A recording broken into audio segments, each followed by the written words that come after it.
We're live. Hello, everybody. It's July 7th, and it is 6:36, and we'll be starting tonight's planning board meeting. I'm going to start by reading.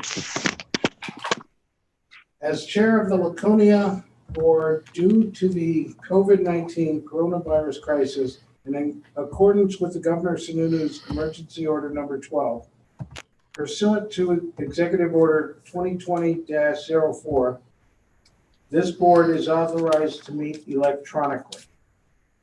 Please note, there is no physical location to observe and listen to the meeting, which was authorized pursuant to the governor's emergency order. However, in accordance with the emergency order, this is to confirm that we are A, providing public access to the meeting by telephone with additional access possibilities by video or electronic means. We are utilizing the Zoom platform for this meeting, where all members of the board will have the ability to communicate, and the public will have access to watch the live YouTube video at https://www.youtube.com/LaconiaNH. Listen to this meeting through dialing the following number, 1-312-626-6799 or 1-646-558-8656, or participate with the Zoom app. The webinar number is 849-1268-6917, and the webinar password is 962760. Or B, providing public notice of the necessary information for accessing the meeting.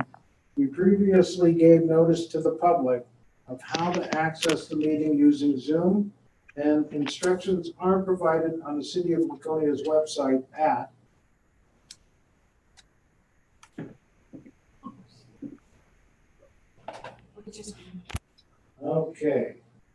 City of Laconia's website at www.laconianh.gov/agenda center /view file /agenda /0707.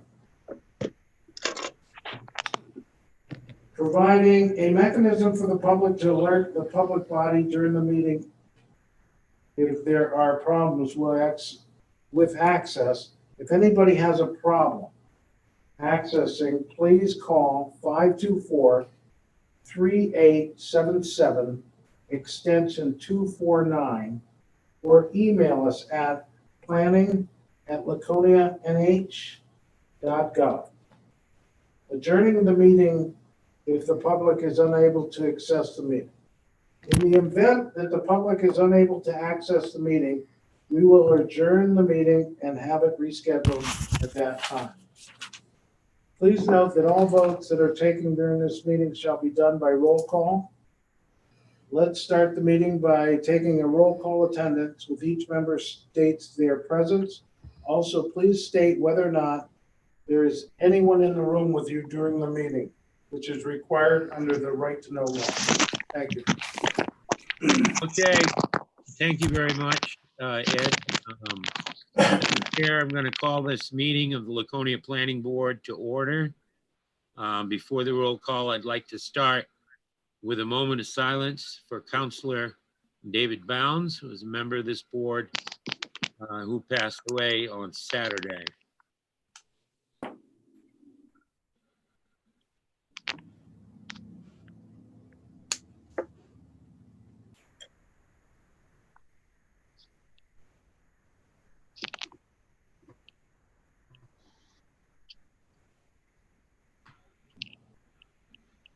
Okay, well, thank you.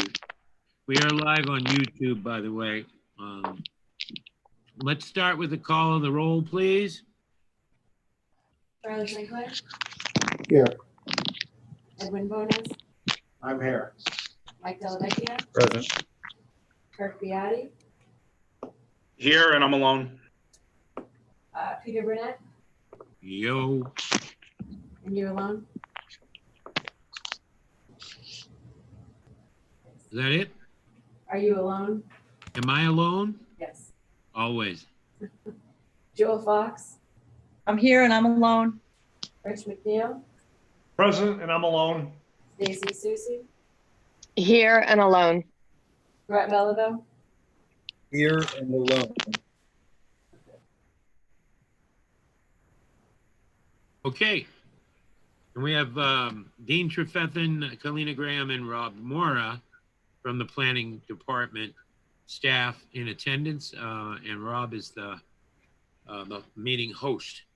So anyway, are there any questions about the minutes from the last meeting? They were distributed to you by Kalina. Sensing none, we have a motion to accept those minutes from the June 2nd meeting. This is Ed Bonus. I'd make a motion that we accept the June 2nd meeting minutes. Motion by the vice chair. Second? Second. Second by Representative St. Clair. Any discussion? All those in favor, say aye. Aye. Aye. Aye. Opposed? And the motion carries. Okay. Board and staff discussion concerning process of Zoom meetings. I guess I'll turn that over to staff.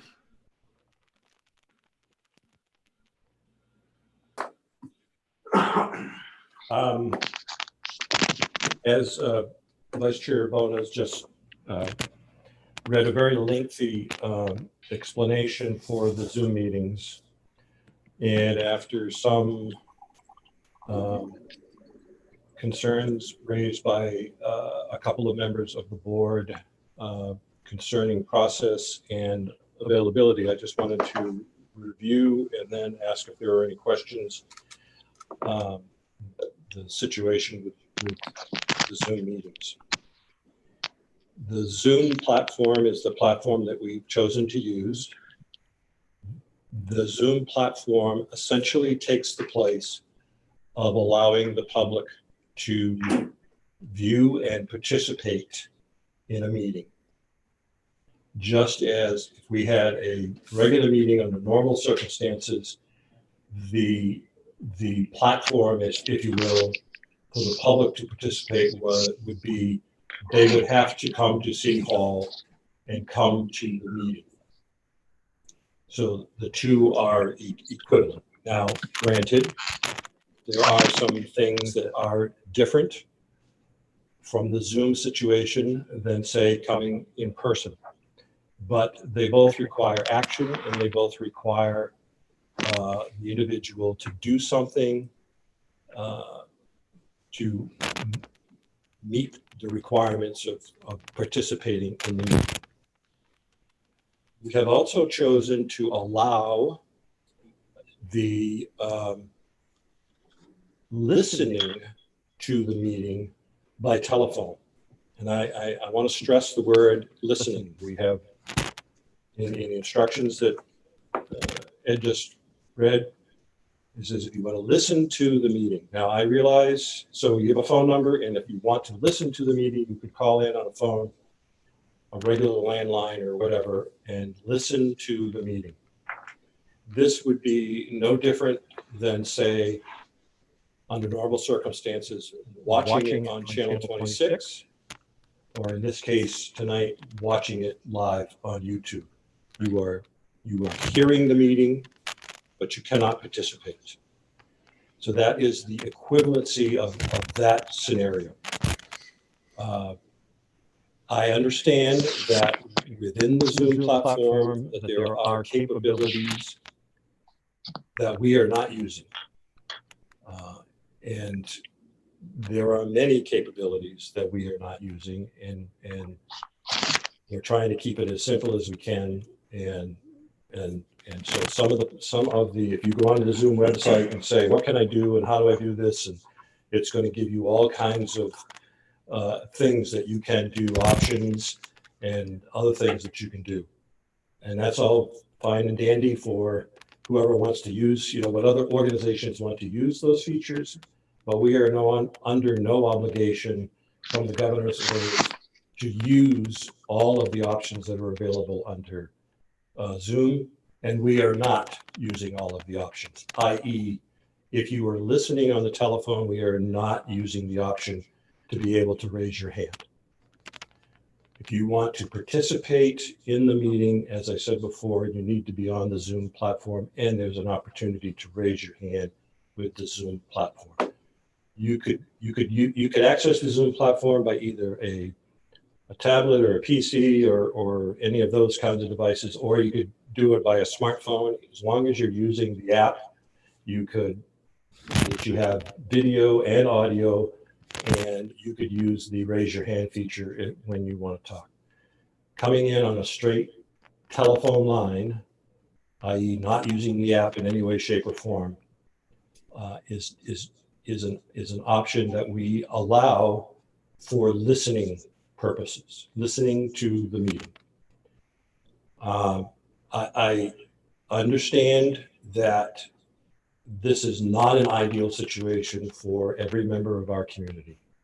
I understand fully that some members of the community have difficulty with computers, they have difficulties with applications, using the internet, et cetera. And I fully understand that. Just as, given the example that I used before of you'd have to come down to the meeting under normal circumstances, that is difficult for some people as well. Getting into your car and driving to City Hall and coming upstairs requires a lot of action and requires you to be able to do certain things, which some people cannot do. And so there are some equivalencies. We can all argue or discuss whether they are exact equivalencies or exactly the same. And that's a discussion to have for another day. But it's not part of the equation at this point in time. We realize it's not ideal, but we are making the best that we can. Now, I will say that many communities, if not most, in the state are using the Zoom platform. Not all, some have different things.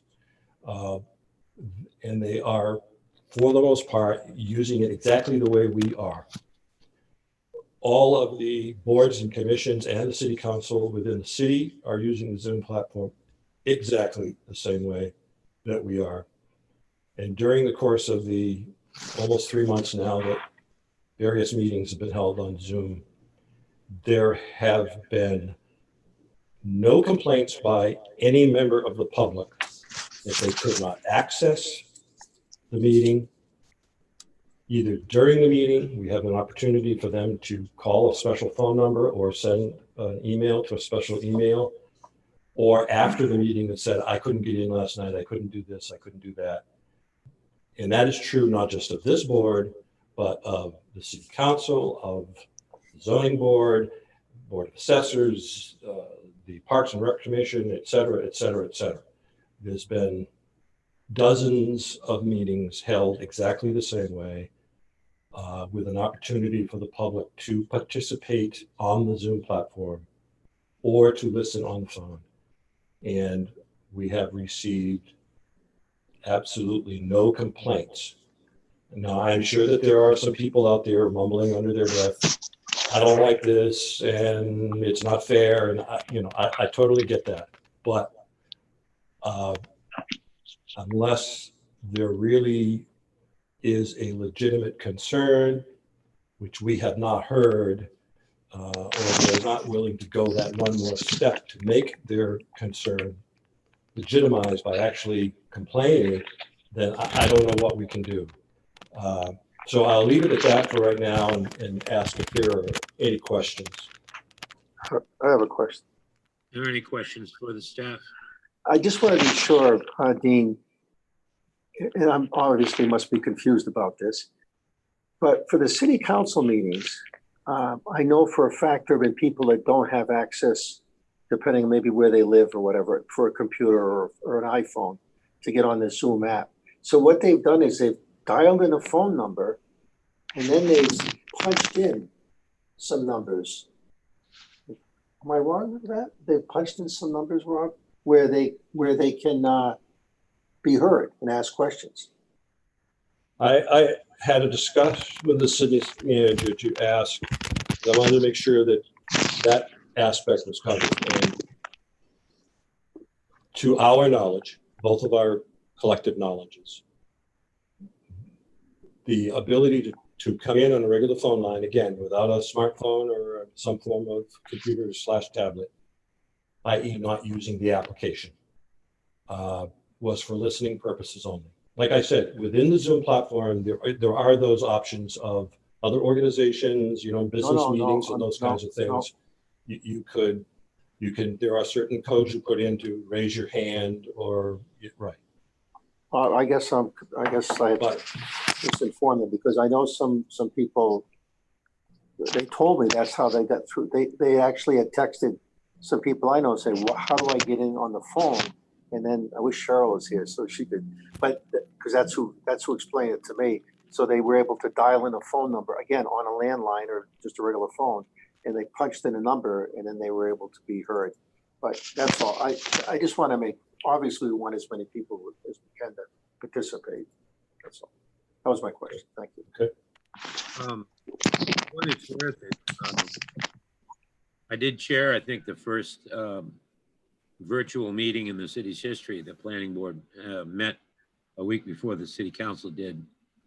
And I was very impressed. We were the guinea pigs. Well, then the experiment with the success, in my opinion. I think it's gone very, very well. And we've complied with the order, near as I can tell. So I think we should stay with the Zoom platform. I think we might want to add to the notice that, well, actually, doesn't the notice say that if people need assistance, they can contact the staff and the staff will assist them in connecting or something like that? Well, yes. Yeah. Directly and indirectly. Yeah. So, and it's all we got, and it's going to be for a while. So, if does any other board members have any questions or comments regarding this? If not, I'm going to move on. Jewel? Well, I just wonder why not include the instructions for *9 and *6 if you're calling in by phone. That's what Concord does. And I don't see any reason to exclude people who do not have access to a computer. And if they don't have access to a computer, they're not seeing the instructions that say, call this number to complain. So they're left out in the dark. They might have written down here from a notice that they saw at City Hall saying, here's the number to call in. And then they have no further information to complain or do anything because they called in and nobody can hear them.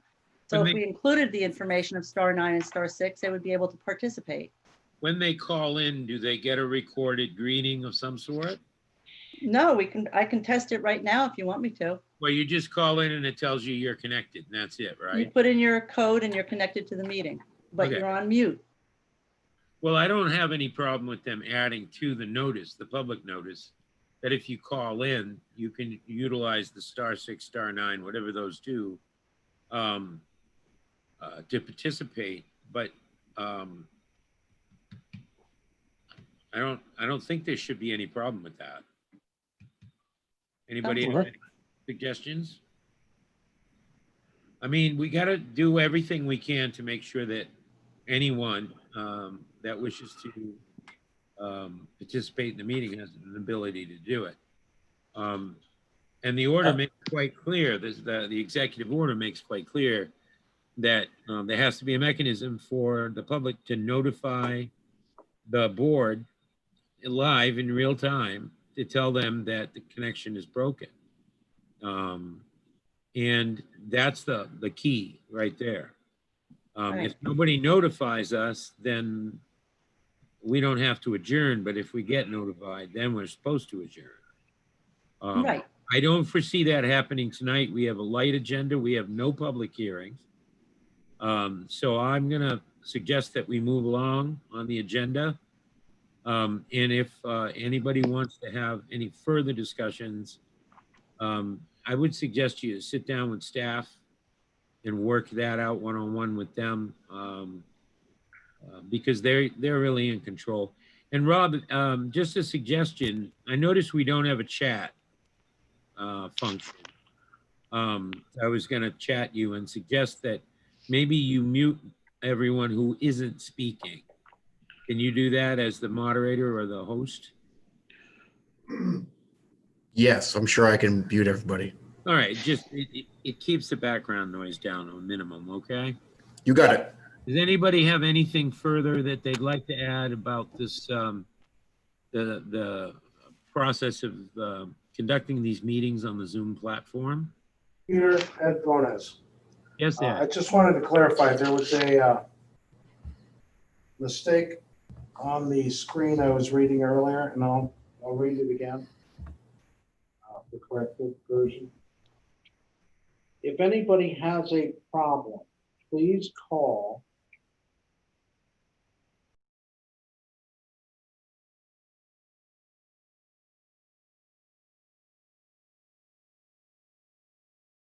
well, let me try it again. If anybody has a problem, please call 603-524-3877, extension 249, or email us at planning@laconianh.gov. And I guess the only other option thing I throw out to you, Pete, is maybe that's something we read in between throughout the process, if that helps the public.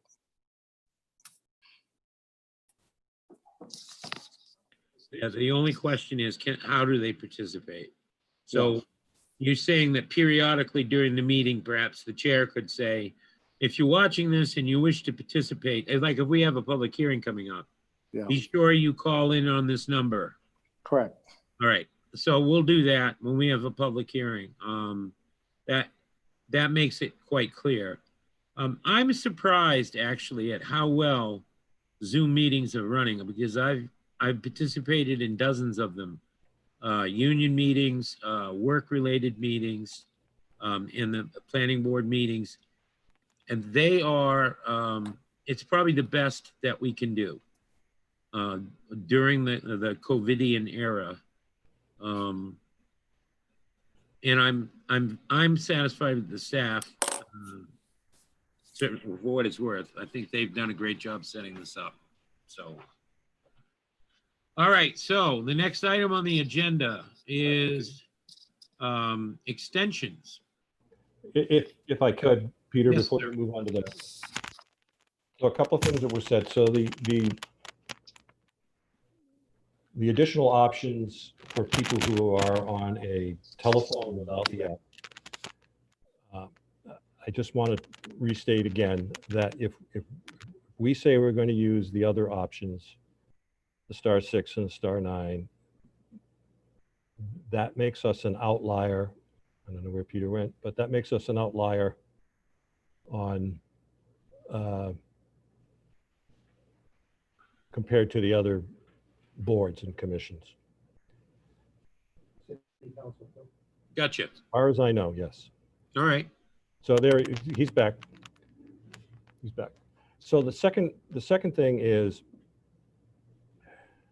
when we say, let's announce the phone number when we get ready to do the public hearings. If they're not already either on the app or already on the phone, they're not hearing that. So that doesn't achieve anything. And again, the phone line only is the equivalency of someone watching under a traditional sense on channel 26 who wants to watch the meeting. If you don't have cable, you can't do that. If you don't have a smartphone, you can't do Zoom. I mean, I fully understand that they are not exactly the same, but they are equivalencies. Dean, and my point is, as long as we conduct these meetings in compliance with the law, which has been modified temporarily by executive order, right? The quorum requirement, et cetera. I'm sorry, And Peter, I missed. we have met our duty to the public. Government is continuing using this platform. The legislature is using this platform. Well, I don't know if they're using exactly Zoom, but they are holding virtual meetings. And like I said, unless we start getting complaints from the public, then I think we should continue doing what we're doing. And I have no problem with making periodic reminders of the phone number, as long as I can find it somewhere here. Is it in the preamble? Yes, it is. All right. So if you want to listen only, you can call 646-558-8656 or 301-715-8592. And if you have any problems, if you're not able to connect, call us directly during the meeting in real time at 524-3877, extension 249, or simply email planning@laconianh.org. .gov, sorry. All right, so we got that. And that's a good point, and let's, proceed accordingly. Is there anything else on this item before we move on? All right, then. We have no presentations this evening, I see. So we have some extension requests. The first is PL 2015-0142S. I better take my glasses off. P, amend. All right, amend, AMD. White Oaks Road, Paugus Woods Development, request to extend the approval to the amendment to remove lot 33 to allow for second access. And that document's not opening for me. Lovely. Let me scroll down and it's probably here, right? Okay. All right, can we hear from the applicant, please? Yep, John Roque with Roque Consulting on behalf of Brady Sullivan Properties. On both, this is the Paugus Woods app and the Langley Cove app all kind of go together for the extension request. After the last meeting, after the approval that we received in 2018, there were a couple paving items that needed to be completed in Paugus Woods. I talked to Dean about that. I did get some receipts from Brady Sullivan on that the items that needed to be physically redone for paving based on the conditions of approval of that one were completed in I believe 2018 and 2019. There was some paving that was done. We had not actually finalized and recorded the plans for the Paugus Woods it's basically a lot line adjustment. Right. I could share the screen can I share the screen, Rob? If you let me share it, I can bring it up. It is this one. So what it was right down in the corner here of this sheet. What it was there 48 Siesta Lane. This lot right here was going to be eliminated, and it was going to be a future right-of-way going out into the Langley Cove development, and the remainder of that lot on both sides was going to become part of the open space of Paugus Woods. Basically, all it was to create the secondary access point into the other development according to the documents that were set up for Paugus Woods. I believe really the only condition of approval that we have to get done with this is finalizing the plans and recording the plans. That's pretty easy to do. The reason why we hadn't done that was we were kind of debating what we were doing with the state applications for the main Langley Cove site, and we were going to do everything kind of all at once. But we have started moving forward on all the final state permits for Langley Cove. So this plan for Paugus Woods can be recorded coming up here anytime now. Within like a couple months, we can complete every condition of approval on the Paugus site and record the plan. So we're asking for an extension just to get that all completed. Okay. All right, thanks. Are there any questions for the applicant?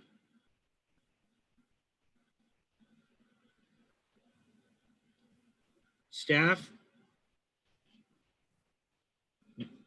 What, any input on staff? What's the recommendation? I had a question, Peter. Sure. I was going to ask, John, have you had any contact with the residents up there at Paugus Woods with regards to, the paving and whatnot that's going on? Have you heard from any residents? Have you reached out to any that make I sure have not. everybody's? I have not Right. reached out to anybody directly, and I haven't. If they have reached out to Brady Sullivan, it has not come back to me. Like they've been dealing with it. What I did is I reached out to Brady Sullivan. They sent me the receipts for the paving that was done. There was two separate areas of patching that were done. I talked to Dean about it, and he confirmed that the city of Laconia had verified that they were done also. In terms of the rest of this application being extended, it's mostly just to get the plans recorded and finalized. I understand that, but The main part of the improvements in paving and stuff like that will in Paugus Woods will occur when the Langley Cove development is under construction. Okay, John, I only brought it up because you brought it up, so that made me think about it. Thank you. Yep. No. John, when you talk about improvements, if I recall, when the conditional approval was granted, wasn't one of the conditions to improve some or repair some existing roads?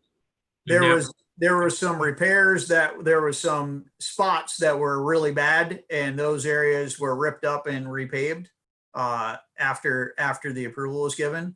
Okay. The big repair, there still needs to be a big repair of Palmetto Lane. This whole stretch, if you see what I'm screen sharing here. Oh, I've been there. Yeah. This stretch when Langley Cove and this roadway is put in, basically all the way from Langley Cove out to Sarasota will be fixed and replaced. And I'm sure the folks will be very happy to have that done. Yep. And so you're looking at completion by when? I asked for just the extension. I think I just extended the 2 years, but the Paugus Wood stuff I should have done within a few months. So, all right. I did the Paugus Woods and the Brady and the Langley Cove one for the 2 years just to keep them consistent with what the original approval was. But I don't anticipate the Paugus Woods one going very long. Do you anticipate, John, that you're going to become a star on YouTube now? No. Well, that's I can speak. I personally do like the Zoom platform, though. It's been very convenient for engineers. I mean, this is my second Zoom meeting tonight. This is my second planning board meeting tonight. So it really helps in a lot of ways. So it has occurred to me, and we've had some discussions in my department. I work for environmental services now, that many people just continue to telework because it's worked so well. And if you think about it, if 50% of the state's workforce was telework, then they'd need 50% less real estate, 50% less office space, and save a great deal of money that way. So again, I think there are many good things that can come out of this emergency. And I thank you, John, for your presentation. Are there any other questions for John? All right, and the staff recommendation. I'm still seeing the shared screen here. oh, there I can stop that share. Hang on. There. Yeah. Okay. Now I can see that. All right. Any further discussion or questions from anyone? All right, then I would accept a motion to approve the request for extension Just a second, Peter, just a second. You will. So staff is in favor of granting the extension. I will point out to the board that you are allowed to extend for 1 year. Oh, they're asking for 2? They are, but you are allowed to extend for 1 year. Well, then that's what we'll have to do. Is that okay, Mr. Roque?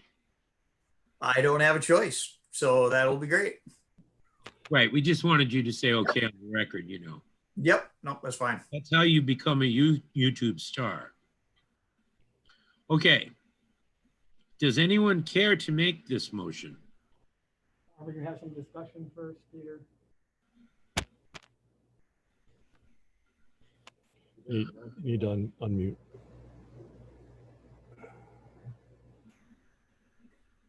There you go.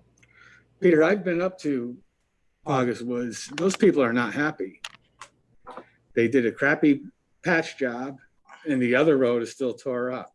Yep. It's been 2 years. They're believe me, they're not happy with Brady Sullivan. Well, I understand that. And now they're asking us to do them a favor and extend it for 2 more years, saying, well, we're going to fix it in a few months.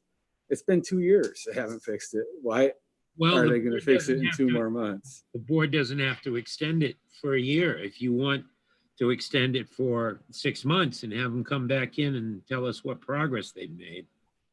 The conditional approval made it quite clear that those roads were to be repaired and improved. And they made it quite clear at the time that they wished to do that at the time that they completed the adjoining development, right? Well, it hasn't happened, Peter. I know it hasn't happened. And talk to the people in August Woods, see how happy they are. All right, so let's say we deny the extension. Where does that leave them? I don't know. I don't know. I think we have jurisdiction so long as we grant the extension and we can enforce the conditions of the original approval. But they're asking for an extension of their completion date. That's why I am against it. Okay. So if I can, Mr. Chair, Yes, sir. For this application, the conditions that remain to be unfulfilled were to be done when the access road is constructed. And the access road needs to be constructed when either August Woods exceeds 50 units or Langley Cove exceeds 50 units. Right, I remember that. There was nothing in the conditions of the approval or the commitment from Brady Sullivan, and believe me, I'm not a defender of Brady Sullivan, that required them to fix these roads within the original 2-year approval or at any specific timeline. It was when the access road was completed. I agree that there are problems in the roads up there, and the issues are not 100% and largely not within the realm of the planning board. These are private roads. There's a homeowners association, and I understand that Brady Sullivan has been the controller of the homeowners association until earlier this year, and there's a whole host of things going on there that are well known and are of concern. But I think you asked the right question, Mr. Chair, in that if we don't extend it, then what? And if you don't extend either application, Langley Cove cannot be continued beyond 50 units anyway, without this access road. August Woods cannot be continued beyond 50 units without this access road. If you don't do the extension, you don't get an access road. Right. The developer basically has to start over. Okay, well, Is there any other questions for staff? Sensing none, then would someone care to make a motion regarding PL 2015 dash gibberish? Hang on. 0142 SP amend. Yeah, this is Brett. I'll go ahead and make a motion that we approve the extension request for 1 year to July 7th, 2021 for PL 2015-0142 SP amendment. We have a motion by Mr. Belleville. Is there a second? I'll Ed second it. Bonez, I'll second it. Second by, who was that? Ed Bonez. Ed. Okay, thank you, Ed. Is there any further discussion regarding this matter? Yes, I think we need to discuss it more. Okay, What happens if another year goes by? August Woods still is upset. Their roads are not fixed. The drainage is messed up. What are we gonna do then? we could deny the extension request. As we should tonight. But then what happens to the residents? What happens to the roads? They're sitting there idle now. The people are upset. To grant Brady Sullivan this is saying, okay, let August Woods people suffer. We'll wait another year and see what happens. But we've already, They've had 2 years to help them. 2 years has gone by. I understand that. And I'm not surprised by that. But what I'm saying is they already have a condition that requires them to do that work.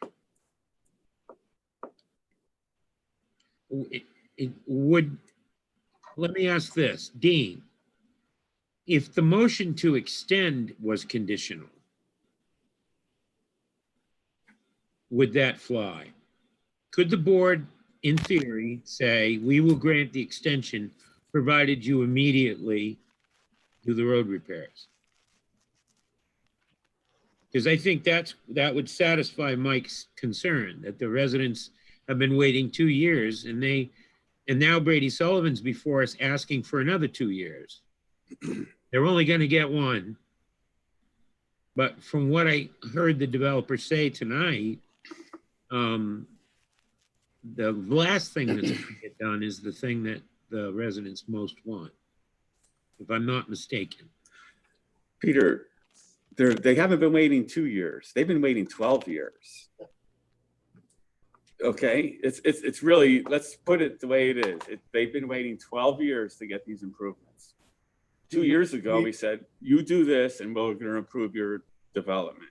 Okay, they didn't do it. I don't think we should approve the extension, plain and simple. All right. So we made Let an them start over. application in 2011 for Langley Cove, and the city of Laconia would not let us go to a planning board meeting until 2017 or 18 and put us through $250,000 worth of third-party reviews in that time. So most of the years you're talking about that we're waiting were in permitting process where the city of Laconia was forcing us to do third-party reviews of every single aspect of the Langley Cove project. So the August Woods development could have been done in 2013 if the city of Laconia would have allowed us to move forward sooner. August Woods was in active development. Everything was actively going on, and the Langley Cove project was being held up for years and years. John, I'm going to ask you this. So would the developer have a problem with doing those street improvements now? And if so, I can't answer that. I would not say yes, because at the end of the meeting before, there was supposed to be a couple of areas that the patches that were patched to hold things over until construction got started and the roadways started to go in for Langley Cove. once construction starts on Langley Cove, it'll be at least another, even from the time construction starts, it would be at least another year of construction before the access road to up to Pogus Woods would get put in. So even if they started construction this fall, which is not possible to start construction this fall on Langley Cove, it would be a couple years before everything would be completely done in Pogus anyway. Okay. Well, we have a motion and a second. The motion is to approve. Before you go, Peter. So, Anyone else wish to be yeah, I heard? want to be clear on the conditions for Pogus Wood. When the access road is built, that's when Palmetto Lane gets repaved.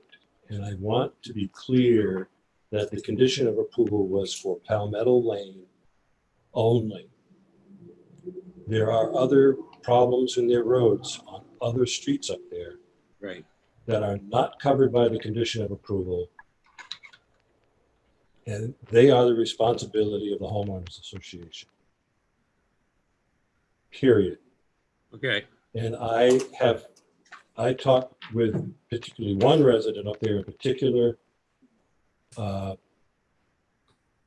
a regular basis, and I have talked with other residents up there, and there are a number of concerns expressed about conditions up there that most of them I have not been able to verify.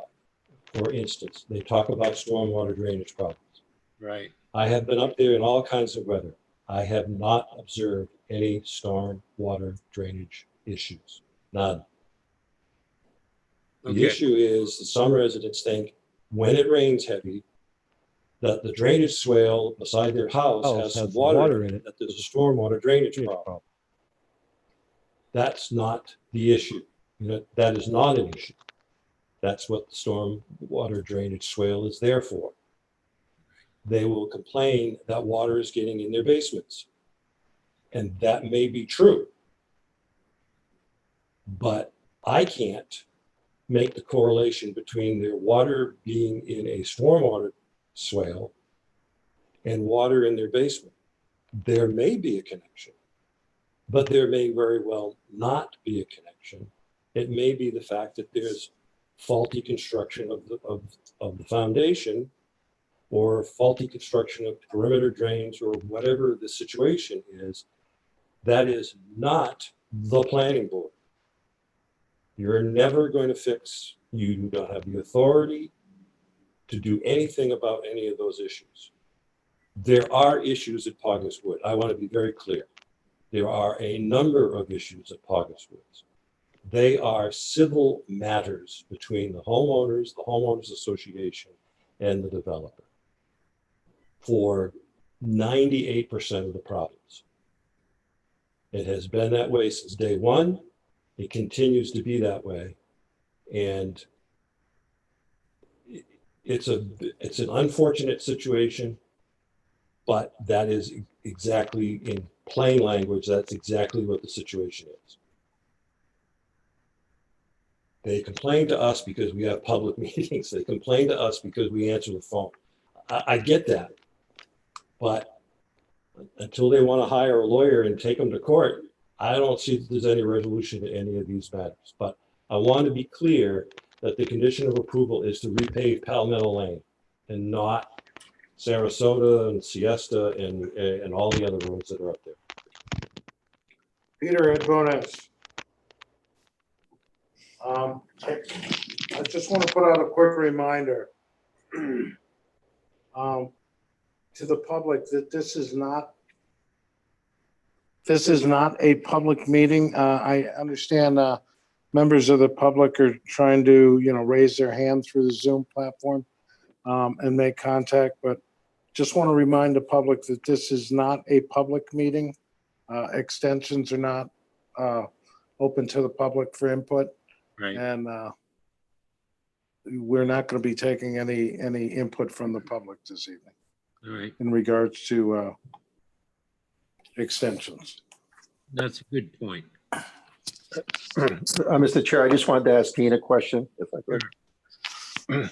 Dean, are you aware of any court action that's happened at all with regards to the homeowners and, Several years ago, but not recently? not recently, several years ago, there Yeah, was I just want to know recently. there's a lot of action. I think, Attorney General's office was involved, the state inspections office was involved. There were several lawsuits, there were several settlements, there were several that were thrown out of court, et cetera, et cetera. So I can't speak for the homeowners up there to say whether they have done everything that they can do or should do. I get that after a while, sometimes you may feel like you're banging your head against the wall and you're not getting anywhere, and you spend a lot of money in legal fees, et cetera. I understand all that, and it doesn't make the situation any better, but it's the reality sometimes.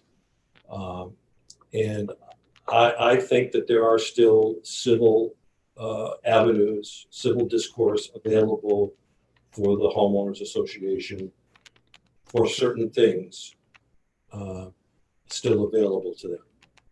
okay, For whatever reason, they're choosing not to do that. well, that's, Thank you. but that is clearly beyond the jurisdiction of this board. Here's my point. My point is that the public has a right to expect that if a conditional approval is granted, that the developer will complete by the completion date. Now, if you look, the first docket number is 2011. This thing's been going for a long time. The most recent one is a 2018, and I think that's when we made the approval and put that condition in.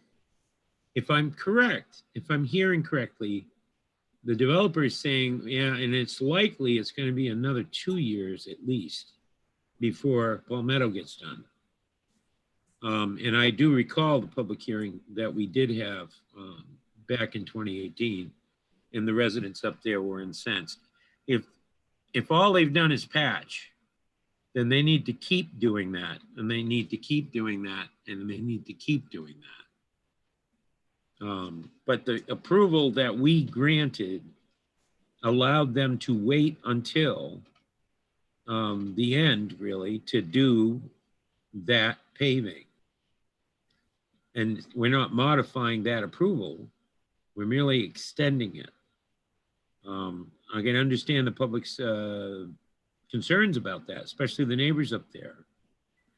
But it's like the issue has already been decided, and the only thing that we can do at this point is say, yes, we will extend your completion date, or no, we will not, and you have to reapply and start this whole process all over again that started 9 years ago. And I don't think that is what the public wants, and it's certainly not what the developer wants. And as Mr. Roki's pointed out, the developer has significant investment in this matter prior to even developing it. So,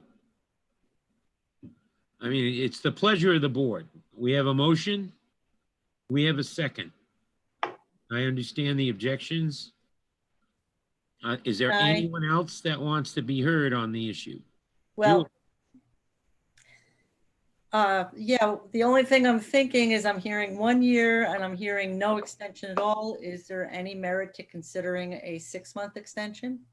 I think it's within our purview to do that, but that is not the motion that is pending. Okay, it's true. Unless the maker of the motion would, and the second would agree to amendment of the motion. But my sense is that 6 months from now, they're going to ask for another extension for the reasons that Mr. Roque has already elucidated tonight. This is a huge development. So,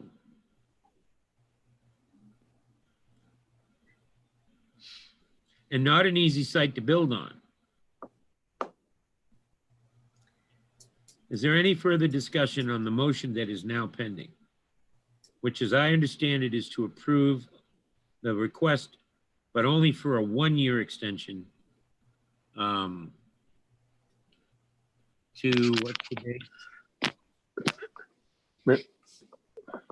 July. I keep looking here and I can't find it. July 6th. It's through the 6th. Oh, the 6th? Okay, July 6th, 2021. Mr. Chair, Yes, sir. I would go with a 6-month. However, that puts us right smack in the middle of winter, and as long as they have to come back in a year and show, and then that's when, Mike, that's when we can really see what's been done, if there's been any more improvement in that 1 year. So that would be, John, that would be all on the developer to show more good faith in trying to get this thing, kept this thing in a better order up there. That's all I have to say. Thank you. The Well, thing was, when we discussed this before, the initial approval says that, and we got all kinds of discussion about the top coat and the base coat of the pavement on the road. Right. Top coat, the road does not need to be 100% complete until that development reaches a certain percentage of completion itself, because it doesn't make sense to finalize the roads and still be moving heavy equipment back and forth, just tearing them up. So any improvements are just patches to the potholes. Now, if you in the city, you know how that works. You can patch a pothole and within 2 weeks to a month, it needs to be patched again. So it's an ongoing thing, and it's not just in this development, it's in the whole city. But what we're saying is, if we would think about denying this, then the rest of the development doesn't get built anyway, so they won't ever have to finish that road 100%. The developer has done what they could do when the issue was brought up. I think we need to go on. It doesn't make sense to do it for 6 months because they'll be back in 6 months, and it's the middle of the winter. We can't see anything. Such a good. Thank you. Mr. Chair? Yes, sir. When they're discussing building Langley Cove, there was supposed to be no heavy equipment going through Paugus Woods. They were all going to work off of Weirs Boulevard. Am I correct in that? I don't recall. Yes, that's correct. What's going to happen though, that there's heavy equipment that has to build all of the third phase of Paugus Woods yet though. There's half of the development in Paugus Woods isn't built yet. There's another almost 50, I think it's 93 units total, and there's only 49 or 50 lots built right now. So half of Paugus Woods is not even constructed yet. And John, am I correct in assuming that there's the homeowners association is not valid until they have more than 50% development? I don't know the answer to that off the top of my head. I thought the homeowners association was like in limbo. It was until earlier this year. Brady Sullivan relinquished control of the homeowners association, and the homeowners now control the homeowners association. Okay. They are not happy about that. I mean, I don't want to be, you know, I'm not trying to hide anything here, and I'm not trying to downplay anything you've said, Mike. You know, I fully understand that they're not happy, and they have been left in a position that is going to require them to probably either do a special assessment or increase their monthly fees substantially, or, you know, I mean, different associations do it differently. And as most of us probably know, for most, particularly condo developments, the developer sets an artificially low condo association fee when they're in the sales process, because they want to attract people, and it becomes part of the mortgage application, mortgage approval process of how much a person can afford or not afford.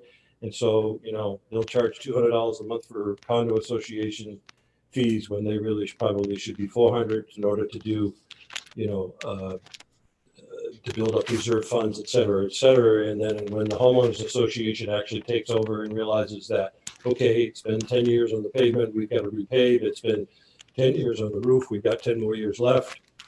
And there's almost no money in the reserves. That, a lot of associations, whether they're condo association or homeowner associations, go through the same sticker shock. I'm not saying it's right. I'm just saying that's the reality of the situation, and that is the reality here, that the homeowners association has been controlled by Brady Sullivan for all these years.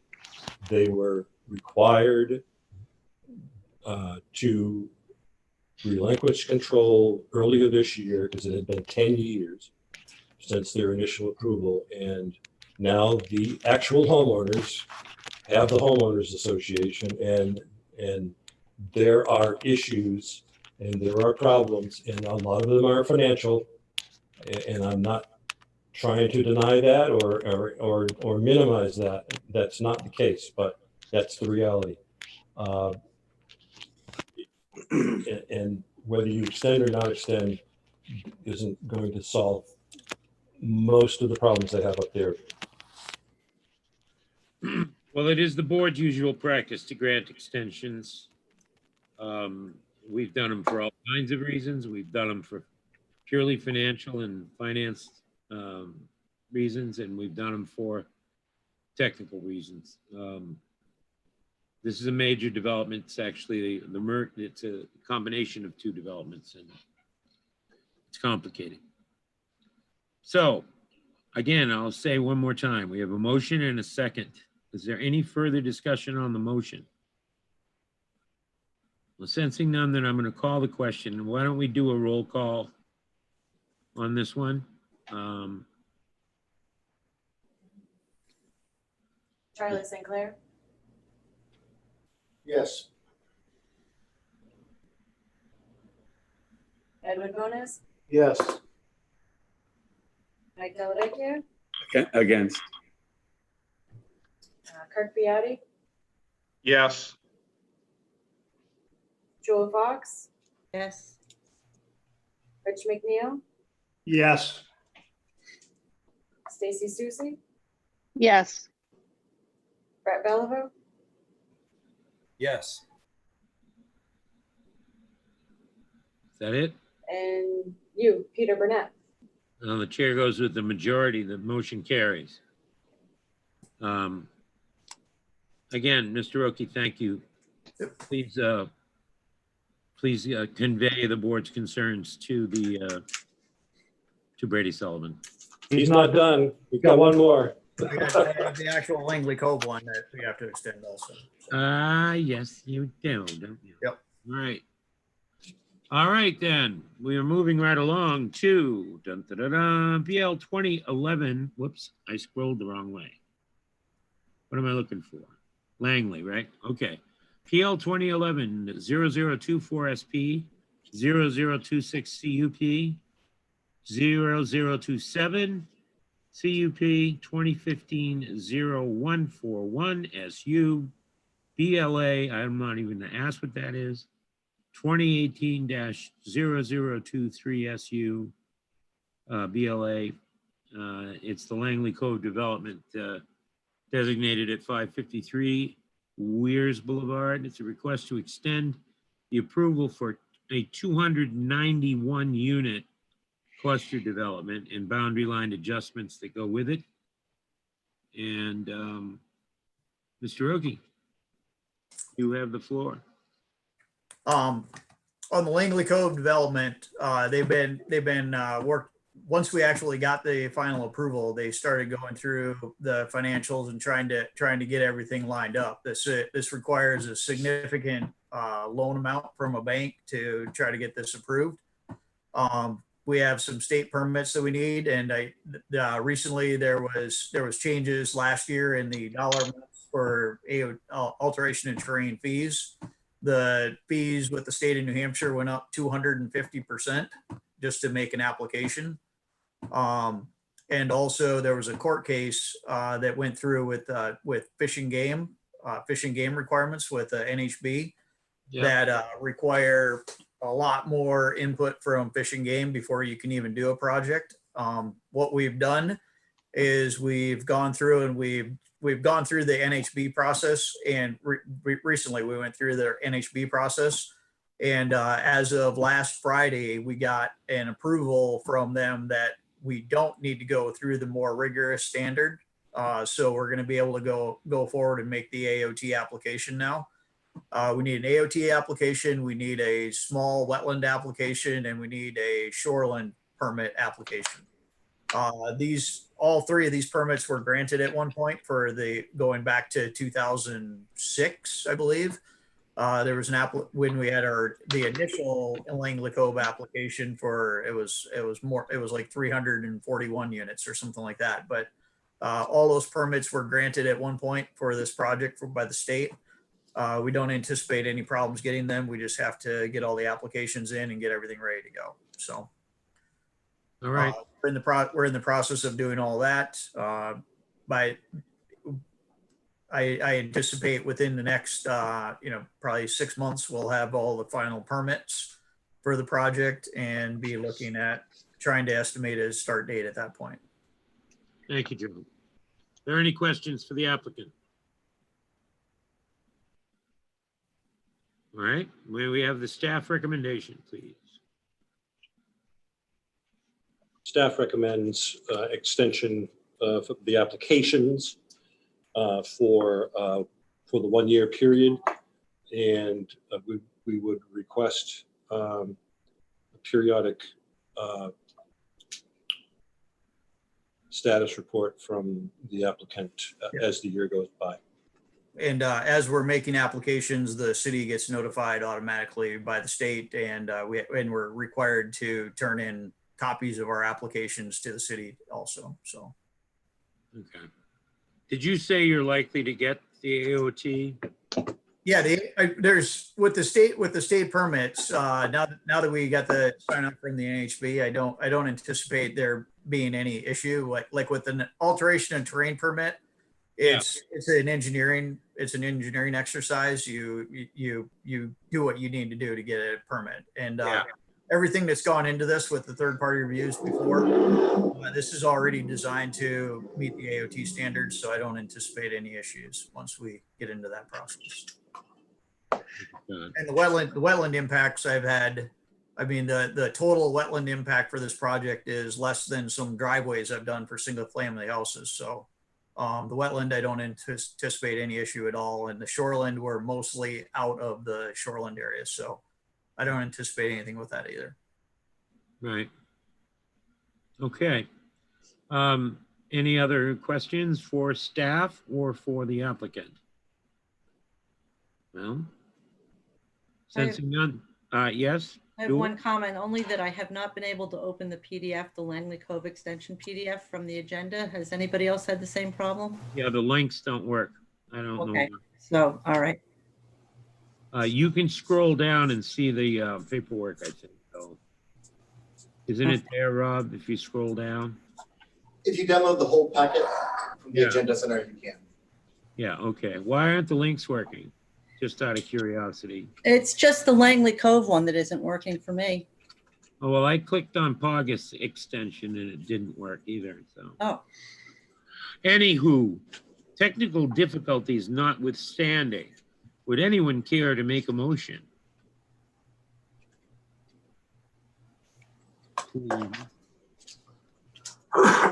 Hey, where's David when you need him, right? Absolutely. Ed Bonas here. You go, Ed. I would make a motion that we approve the extension of PL 2011-0024 SP, 0026 CUP, 0027 CUP, 2015-0141 SU, 2018-0023 SU, 553 Weirs Boulevard, Langley Cove Development. We extend provide an extension. Till what date? July 6th, Till 2021? July 6th, 2021. All right, we have a motion. Is there a second? The motion is by the Vice Chair, Mr. Bonas. I'll go ahead and second that. There's a second by Mr. Bellavo. Is there any discussion on the motion? Sensing none, we'll call the question. May we have a roll call, please? Charlie St. Clair, Yes. Edwin Bonas, Yes. Mike Dellavecchia, I need to abstain.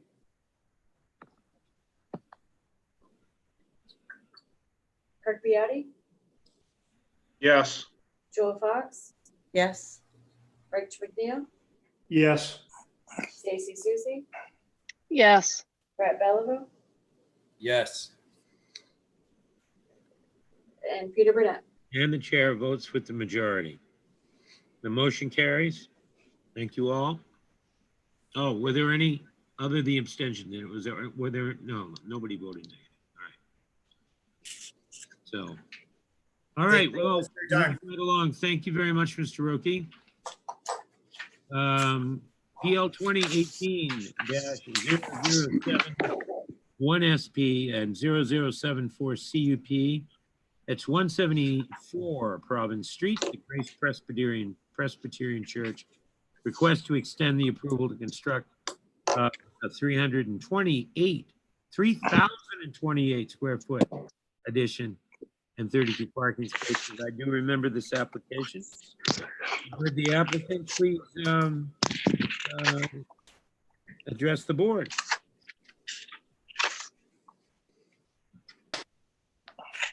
Hello. Yes, my name is Michael Bemis. I work for Stephen Smith and Associates, who prepared the site plan that was originally approved. I'm also a member of the church, so I'm representing them as well. And as was noted, we received site plan approval back in 2018, and it was basically an addition to the church building to increase the size of the sanctuary from 100 people to 150 people, and then the associated parking requirements, and then also some erosion control, treatment swales, and things of that nature, and upgrading of the stormwater pipes. So we, once we get the approval, we get prices to do the construction, which exceeded what we had anticipated. So we were working on fundraising, and that's why we came back last year and asked for an extension, which was granted.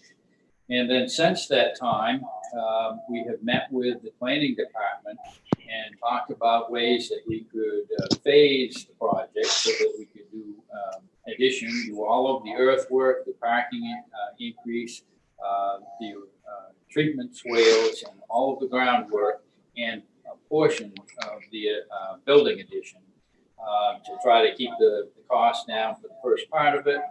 And so we're working on the fundraising for that, and we just need more time before we can hire people to go ahead with the work. So between costs that had increased and then complications with virus and as it affects planning and meetings here and so forth, also churches are affected as well, and even having a congregational meeting is a bit difficult, but we're gaining ground on it. The building committee is active, and we really do hope to proceed with this within the next calendar year. Thank you. Would the members please mute their mics if they're not? Thank you. All right. We've heard from the applicant. Are there any questions for the applicant? All right. Staff, what's your recommendation? We recommend the extension. We have met with the applicant a couple of different times over the past few months. They're working on different variations, and as they mentioned, to try to do some phasing of the project, which I don't have any problem with. So I think they'll be in, the indications are that they'll be in good shape within, How would you the next year. convert an existing approval into a phased approval? Wouldn't they have to file a new application?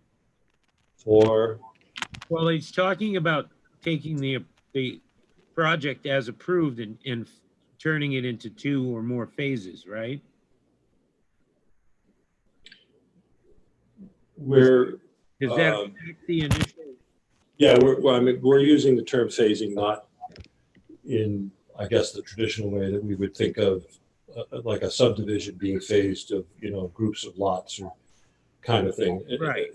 In this case, maybe phasing is not the right word, but they want to do the parking lot and associated drainage and those kinds of things first, and then hopefully in the meantime they're raising more money, and then they'll go do something about the building. So instead of doing it all at once, they're kind of staggering.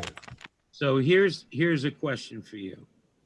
What is the impact on the environment, on the city, on abutters, if they do that site work and then never complete? Like they do the first phase, which is going to include part of the addition, which I assume means they're going to do the foundation work or something. How will it affect the site? I mean, how will it affect the abutters? Will it have any effect if they never finish it? Possibly. We will be getting a site restoration security, so that if it does not get finished, we would have the money to button it up so that environmentally, at least, it's not impacting anybody. So there is like an escrow or something? Correct. Okay. That was my only concern. Does anybody else have any concerns or comments about this Grace Presbyterian Church?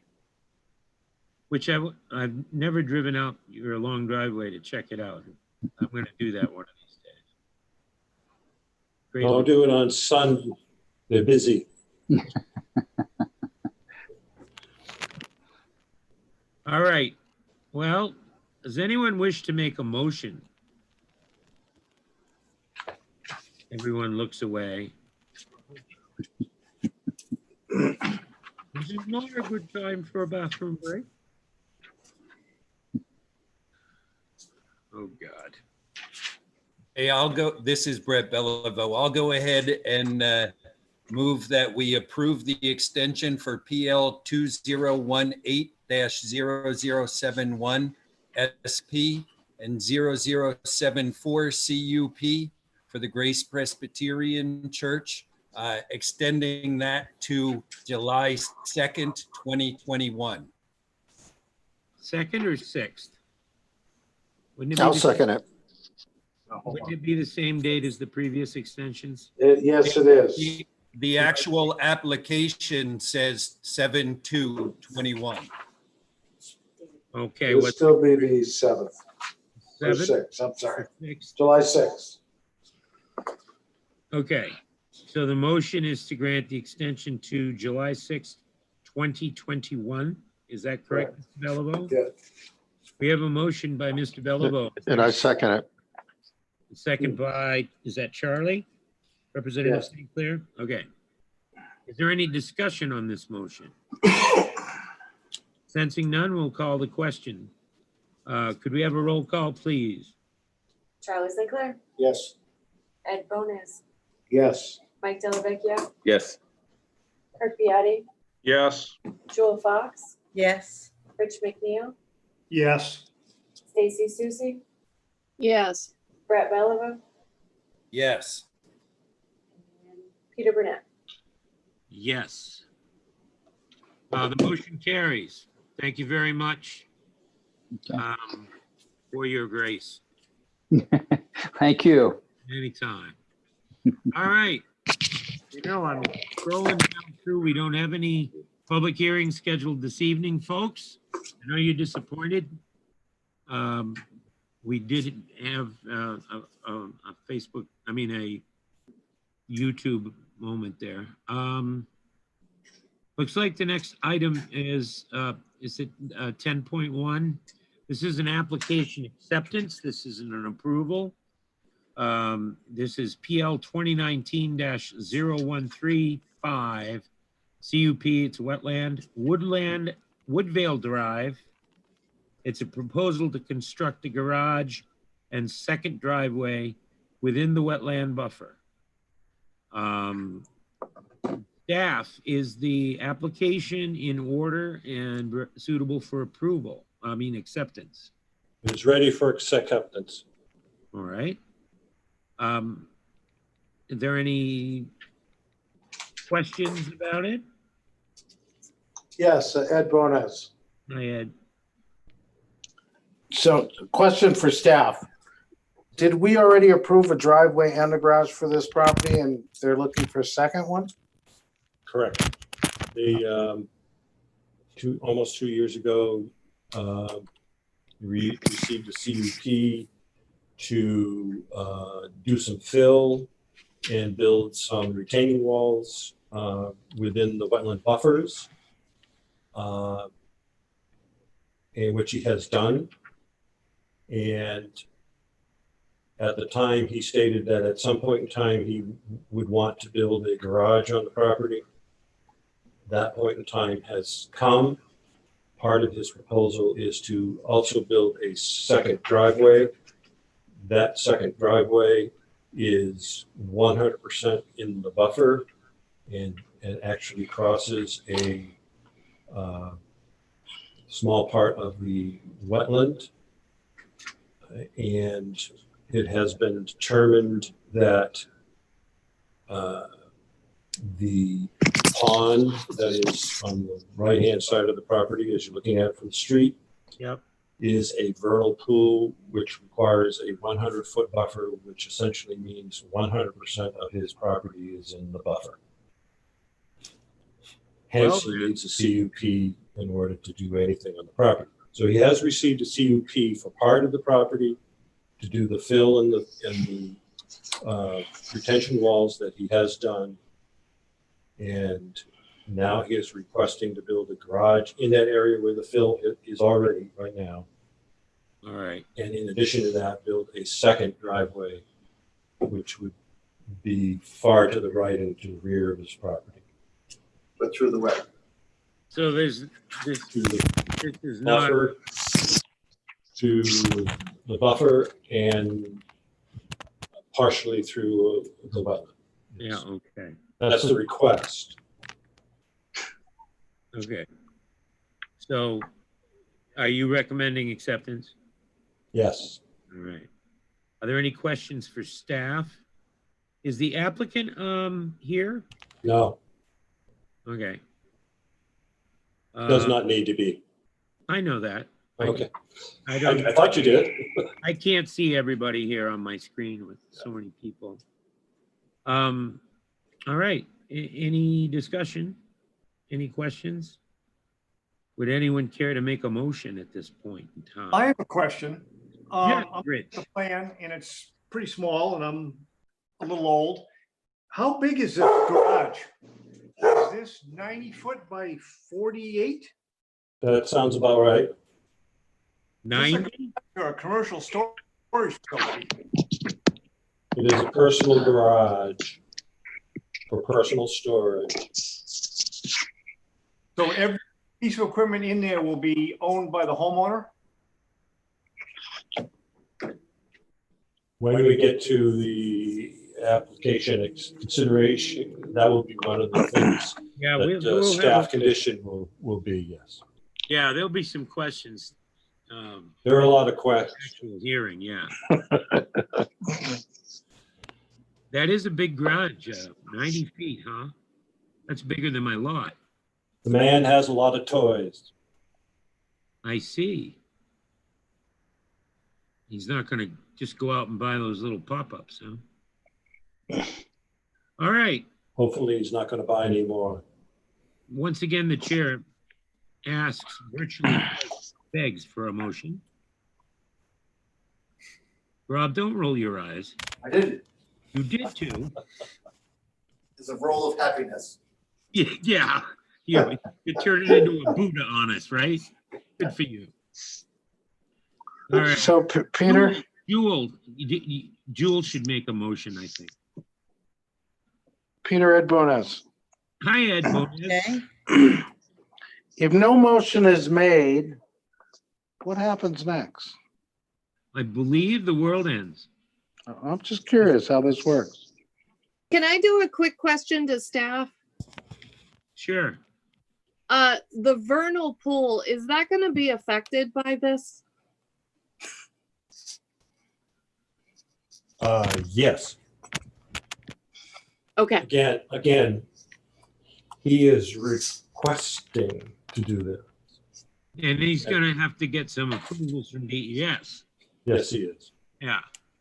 And he's probably gonna have to, he's gonna probably have to do some remediations and things of that sort. If he's gonna encroach on a wetland or a buffer, then he may be required to do other things to offset that, to provide for the habitat that's destroyed, et cetera, right? Yeah, I don't know what DES is going to There's a say or pond. do about this. There's a pond on the property, right? Yes, 2 ponds actually. Well, there you go.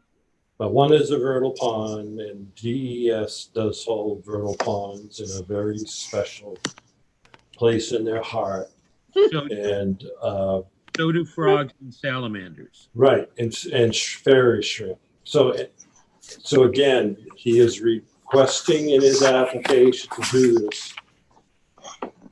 And all we're accepting at this point is the application. We're not approving or making judgment. Did you say fairy shrimp? Yes, sir. Those are a key component of a vernal pool. All right. The things you learn when you're a Googling. planning director. Okay, with all that being said, I can't wait till this application comes for approval. So I'm going to go ahead and make a motion that we accept this application as is for PL 2019-0135 CUP for Woodvale Drive. We have a motion by Mr. Beliveau. Is there a second? I'll second it. Motion has been made and seconded. Is there any discussion on the motion? Sensing none, we'll call the question. May we please have a roll call, Ms. Graham?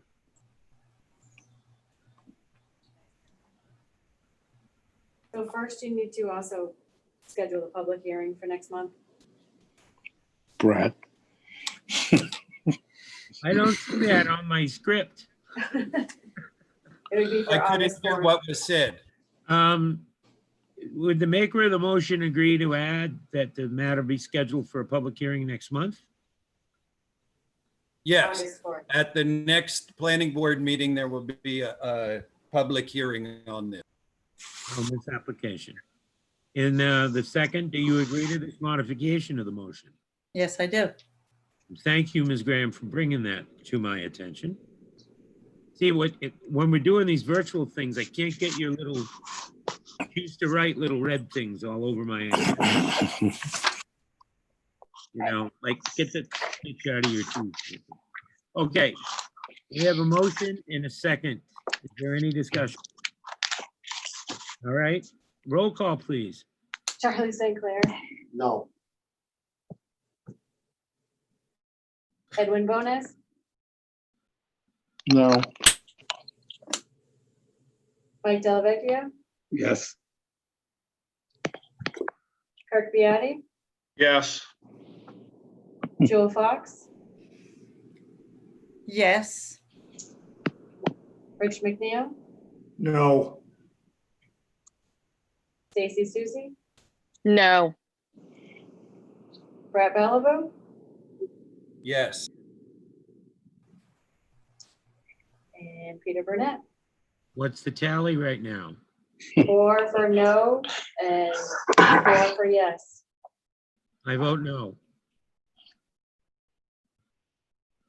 The motion does not carry. 5-4, right? So Yes.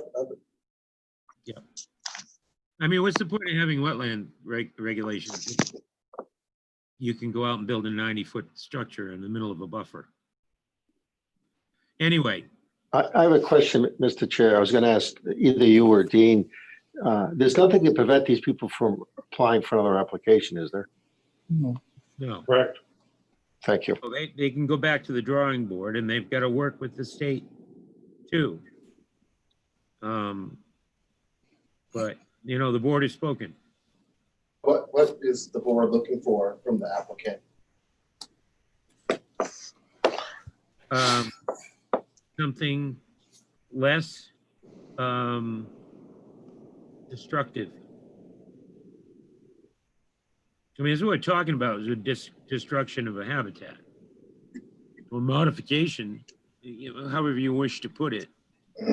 When they come to us and they ask for permission to do something that the law says they can't, you have to ask yourself, well, what's the purpose of the law? It's not just to protect the fairy shrimp. Can you eat? I agree with that. I think, what is the board looking for to make this a complete application? I think one that it doesn't include such such an impact, such a negative impact. I think that's part might of have been helpful. actually approving the project. What we're doing now is the application as it's required is complete.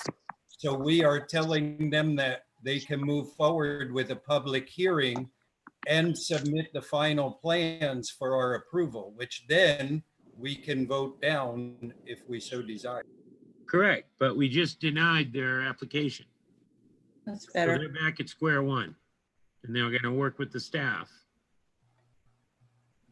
I don't know what else to say. All right. Is there any new business? Yes, I have some new business. Okay. Regarding Barton's Motel property. I'm aware that a Paugus Park resident wrote a letter to his concerns about density and the height of purpose of development. And this letter was not read in public input during the meeting last month. And I would think letters to the planning board about the project should be read, especially during this times of Corona. I also know that a resident of Southdown Shores was unable to get on Zoom, wrote a letter to Scott Myers stating that, and it seems nobody knows about that. I believe there's a lack of public notification in the newspapers for the whole project, and people across the bay should have been notified as abutters. You can't notify the John's Corvette and the cemetery in Kentucky Fried Chicken and say that all the abutters are notified, because there's a lot more abutters with a view of that property. So with that being said, I'm asking a board member on the winning side last month to ask for a rehearing due to the lack of public notification and people who tried to have input unable to do so. I think that motion would be out of order because it needs to be made at the time of the meeting. I mean, there's 30 days, I believe, Peter, and somebody from the winning side has to make the motion. The losing side, me, cannot make that motion. I understand that, and I wasn't involved in the hearing last month. But my point is that this board made a vote to approve it last month. And it is almost certain that they've acted in reliance on it. And I don't think that a motion to reconsider a previously granted approval is appropriate. It should have been brought up that night. The people that were denied access, Michael, were they noticed abutters? No. Okay. To my knowledge, only Taco Bell, the cemetery, and John's Corvette are abutters. Did anyone during the meeting notify the board that they were unable to get access? Not during the meeting, no. Then we have complied with the law. I understand. And I understand your concern as well. Moving right along. There's no more new business, I assume? Well, I see nomination and election of officers. Oh. This is when when I nominate Ed to be chair, right?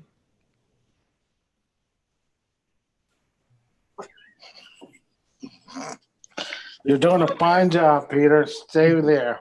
Did you just choke on your tongue there for a second? I might have. Yeah. Peter's gonna be our next county commissioner.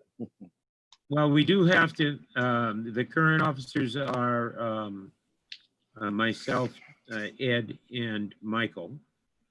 Michael is the secretary. Peter, I have a question. Yes, Representative St. Clair. If you're up for being our chair again, right? I would so serve if nominated.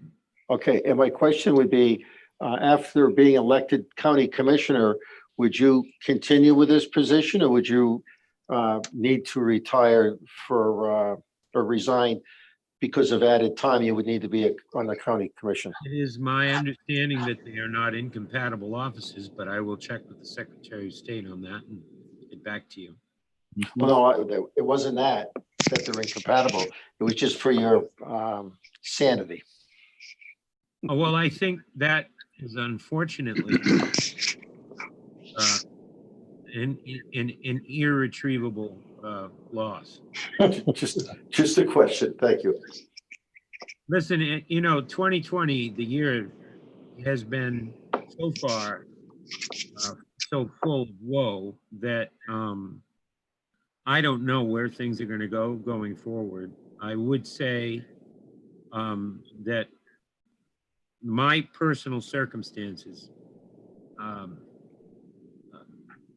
have improved a great deal, but my health is still a question mark.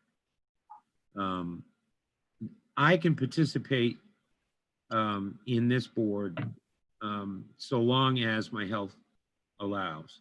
And the same thing with the county commissioner. The doctors tell me that I'm on a path to recover. Many of you know I was infected with the COVID-19 in April. But I'm starting to get back. I mean, I was able to participate and share in this meeting tonight. Charlie, the most important thing for me has been knowing that there's a very capable vice chair that's able to conduct these meetings and comply with the law, and that's Ed. I'm very, very grateful that he has been able to do that these last, what did I miss, 2 meetings? May and June. So I met 2.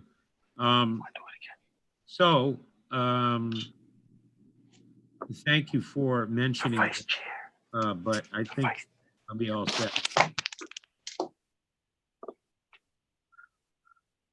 Any other discussion about this?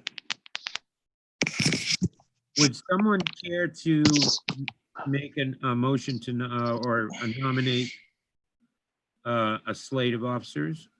I'd make a motion if I could. Yes, Representative St. Clair. I would make a motion that we continue with the officers that we have now, unless there's an objection or if somebody else wants to throw their name in. Is anybody else interested in serving as in any capacity as either chair, vice chair, or secretary? Anybody want to be chair? Kirk, you're in uniform. You really Sorry, I can't hear you. The fire department's going to come to the capital improvements program now and demand better telecommunications equipment. I can see it. All right. There's a motion to re-elect us. Are you sure you want to do this? I'll make a second to Charlie's motion. Oh, good. We have a motion and a second. Any discussion? All those in favor say aye. Aye. Aye. Opposed? Carries. Officers shall continue for another year. And I want to thank the officers for their service to the city.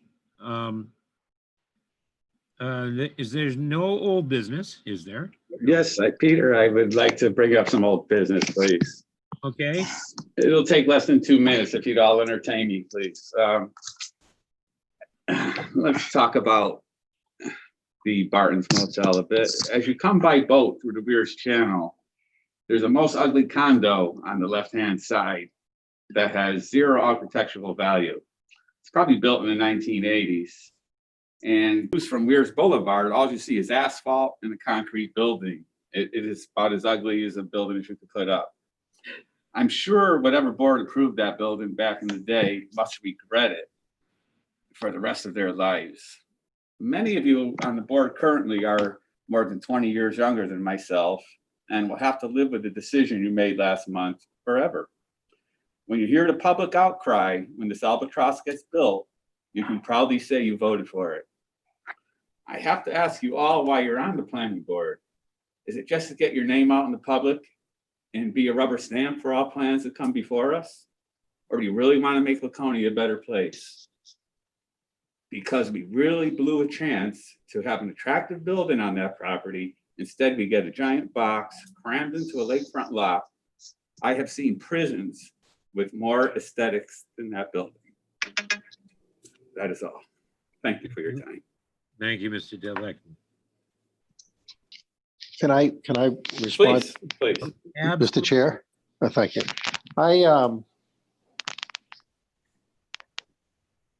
I really appreciate Michael's passion, and I agree with him, you know, what he just said.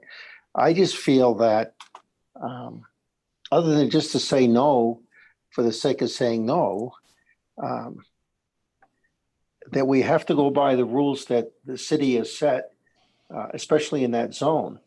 And, you know, it wasn't just the planning board, but it was the city council that made those approvals for the entire zone there. That being said, at the last meeting after that vote, I pointed out to the many residents that, including Mike and anybody on this board, and citizens throughout the area that may have disapproved of what the board voted on, they can certainly go, and I would encourage this, go to the city council, however we can get to the city council, and voice their concerns, not only about this particular building, but perhaps look at the entire code that was approved with, you know, a 60-foot height being approved for buildings and things like that. You know, that's just my opinion. As most of you know, I wasn't thrilled with the vote. I think I made that clear, but yes, I voted in favor because, you know, they met the requirements. And other than some people we've heard of that couldn't get on the meeting and a few letter writers, I didn't see the outcry that I would have rather seen to give this board more guidance, what we could do. I think David Bounds hit it on the head when his response about the garages where they were just plain ugly and they should be fixed. I know they made some effort to do that. And think how I feel when, you know, my claim to fame was personally, I feel I might have saved a few trees or something on a big project like that. But again, I don't think that, I think I can speak for most people on the board. I don't think that we consider ourselves to be rubber stamps for developers that come in here. We certainly have raised the ire of several people that have been at that podium up there. But again, people can go to the city council. I encourage them to go to the city council and raise holy hell about this, even this one project. And Dean, you can correct me if I'm wrong. I think the city council can overrule this board by saying, hey, you know what? We're going to send this back to the board. We're not happy about it. But you can correct me if I'm wrong on that too. I don't believe that's correct. Any party, any person aggrieved by a decision of this board may make an appeal within 30 days to the Superior Court. So, Which has not been done 30 days done. yes.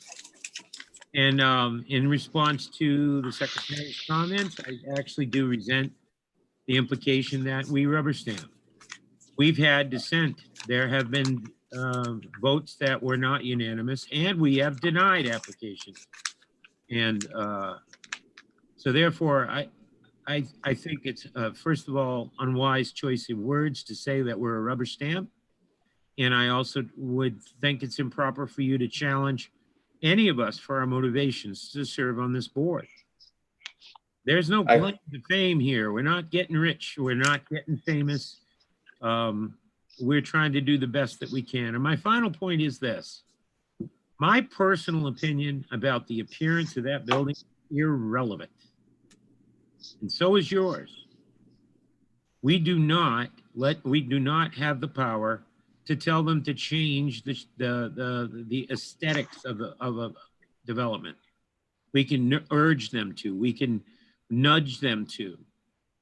But if they meet the technical requirements for the development and the planning department says, yes, they have complied in every way, then they can build a Space Needle there if they want. As unwise as that might be. And I guess my final comment, Michael, and I understand your concern. You know, I'm not a boater. I don't know what that building's going to look like from the other side. I can go to Pogus Park, I guess, and look at it, or Southdown. I may not ever like it. But the shore of Pogus Bay, that side of Pogus Bay, that would be the east side of Pogus Bay, has been industrial for years. And it's slowly converting into the resort community. We have a marina just half a mile south that was once a manufacturing facility. There were ice houses along there. There were all kinds of, there was a rail line through there. The purpose of a zoning ordinance is to gradually change land uses towards more favorable uses. So as much as I might personally think that this giant thing is a monstrosity, it also is the epitome of the zone. It is the reason the city council created that zone and allowed them to develop something with that kind of density.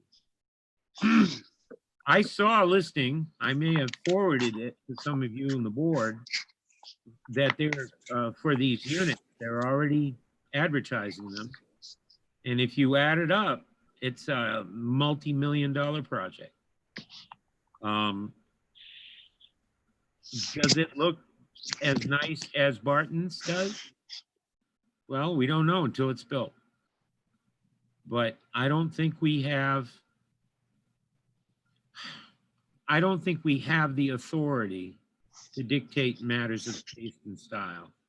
And as far as the view goes, I think we're kind of limited to a butter's concerns about the view and how it may affect their view and so on. I mean, look at the little 2-unit one now next to the Marine Dock place. It looks kind of strange there, but it's perfectly legal. And we all know that the thing that makes that valuable is the shoreline and the docks. So I don't think this board can challenge that. And I like to think that we all serve on this board and keep an open mind. And I would encourage every member of this board to understand that if you think that if you disagree with something that you're hearing, please speak up. Due process does not require that the applicant get the outcome that they desire. It only requires that they have a notice and an opportunity to be heard. And it's the same with the public. And I believe that the development that you're talking about, Michael, was, we had a number of public hearings on it. Not just one, 3, I think. And a lot of public input was taken, and your position was well presented. But nonetheless, the board acted, and the only legal recourse at this point is appeal. And I think Dean said that the appeals run. So it's a done deal. May I add something? Sure. Thank you. I'd like to say that, look, I'm coming into this late, but looking back to the October public hearing, this was in the commercial zone and they had 6 units per acre as a limit. They got redistricted to urban commercial, and the somewhat unfathomable to me 20 units per acre, but also the setbacks and green space of the 2 abutters on each side, which would have made this have a very high green space requirement with a cemetery next door. And then after that is when the urban commercial zoning got changed again at the end of April. So I'm confused when I hear people say they met all the requirements, because to me, the requirements changed to meet what they asked for. I So believe that's, this was performance zoning, wasn't it, Dean?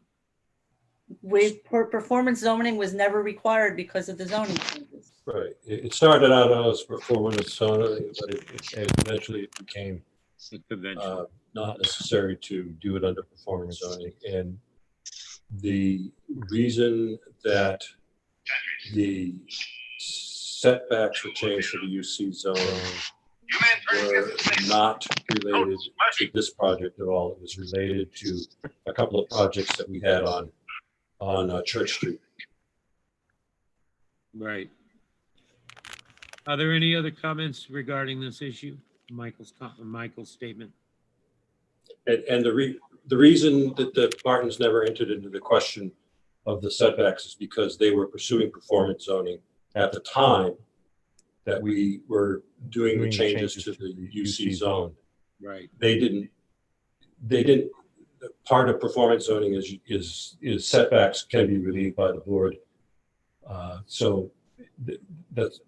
I want to assure you that the reason the setbacks changed in the UC zone was because of a couple of projects on Church Street. Thank you, Dean. Anyone else weigh in on this issue? One last comment. From what I understand about the planning board responsibilities and the master plan, I do see that we have a responsibility to maintain the beauty of the area and to consider what we are doing to the vistas or the, what the landscape looks like. I was just in Meredith today, and that was an asbestos factory and it was a dump.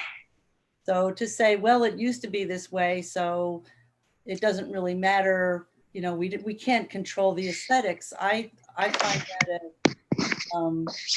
unfortunate. I think we should be concerned with the aesthetics because it's in the master plan.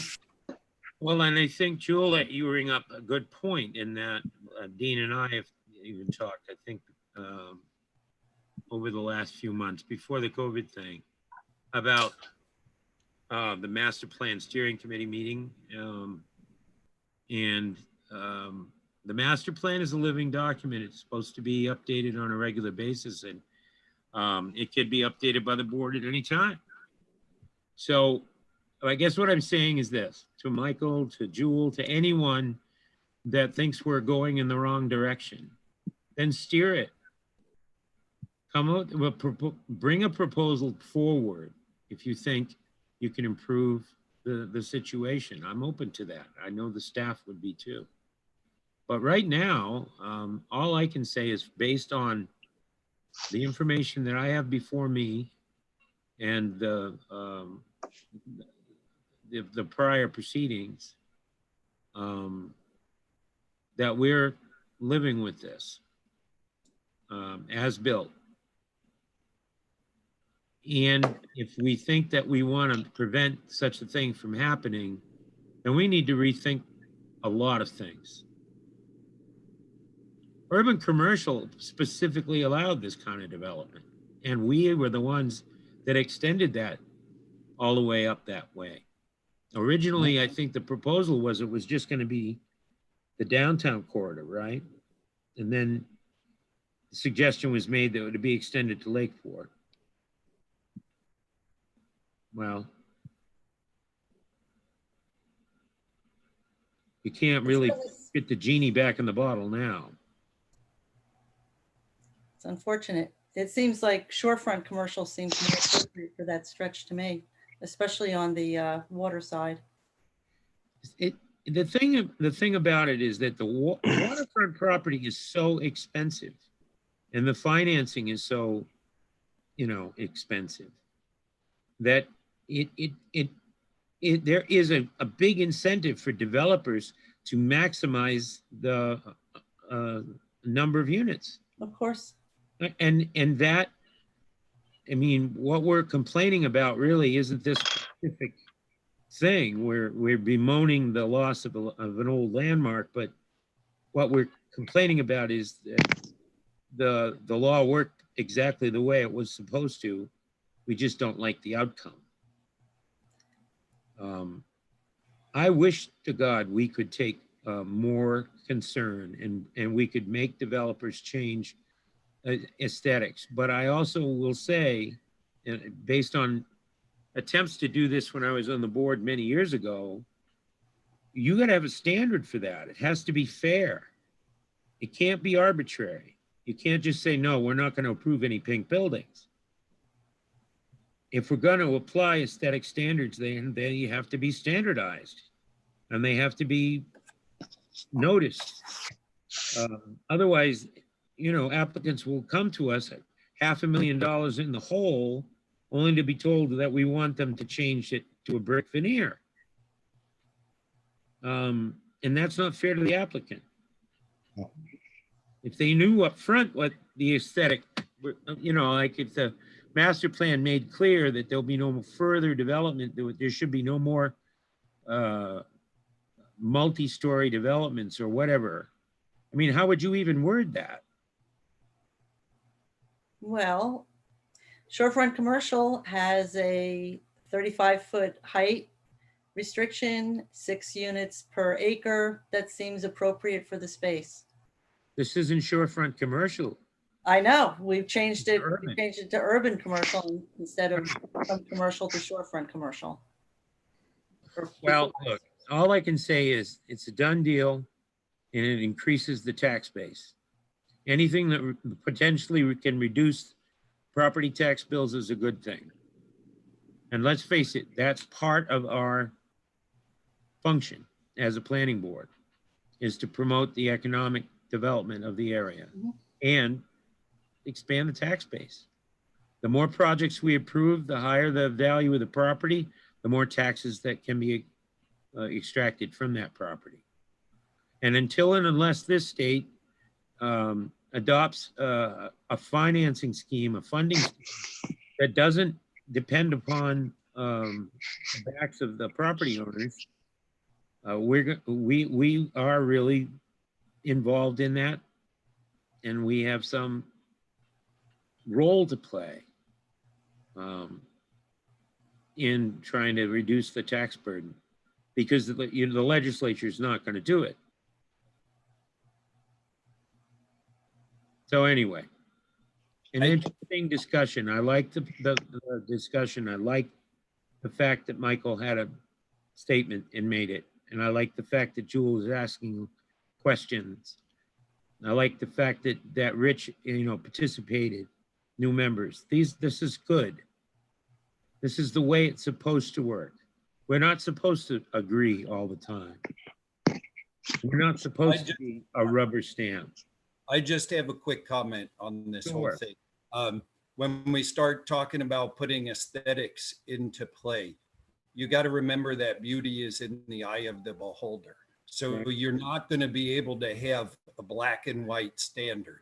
For those of you that were here at the first meeting when they came up with this Barton's project, the developer explained how the buildings take on two different appearances, whether you're looking from the water side or the street side.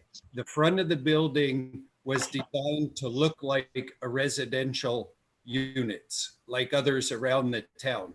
From the water side, they used a lot of stone and glass, so it would blend in and look more like cliffs or something like that, and not just a house sticking out.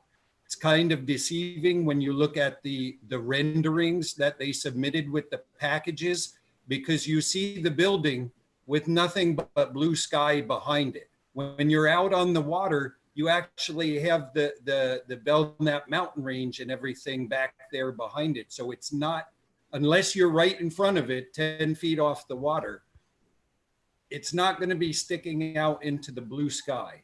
They made the best effort to make it blend in depending on which side you're looking from. And some people like it, some people don't. If we start getting authority to do that, this town is in trouble because a lot of places will have to change. I didn't mean the aesthetics of the building. I meant the aesthetics of the surroundings, the natural beauty of our area. That's what we're meant to be, an attractor area for tourists and keep the natural beauty that we have.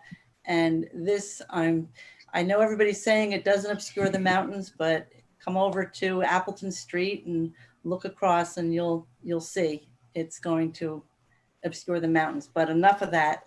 But I did not mean the aesthetics of the building. I meant the aesthetics of the area.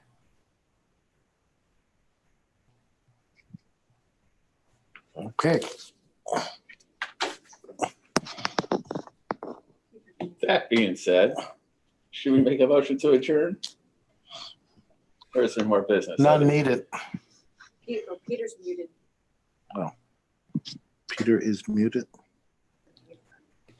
Oh, Peter, where'd you go? Peter, you're muted. Sorry. The next item on the agenda is a planning department report. Is there a report this month? Negative. Are there any liaison reports that would like to be made? I'm afraid we have lost our city council liaison. I have not participated in a Lakeshore Planning Commission meeting since the COVID thing started. Rob, have you been? No, I was on vacation. Okay. So nothing to report there. Any other business? All right. I want to thank you all. You did a good job tonight. Anything else? Thank you, Peter. All right. There's a certain motion that we like at the end of the meeting. Does anyone care to make such a motion? I can do that, Peter. Would you please? I will make a motion to adjourn the July 7th meeting. And is there a second to this most excellent motion? Second, Ed Bonas. Any discussion? I didn't know that David Bones died. No? Sensing none. All those in favor say Crazy. aye. Just the other day. Aye. Aye. Thank you, Opposed? How come I'm the last one? All right, the Not motion. everybody sees the paper every day. I don't Meeting ever. is It's adjourned. kind of funny. I received a. Thank I saw you. it, a text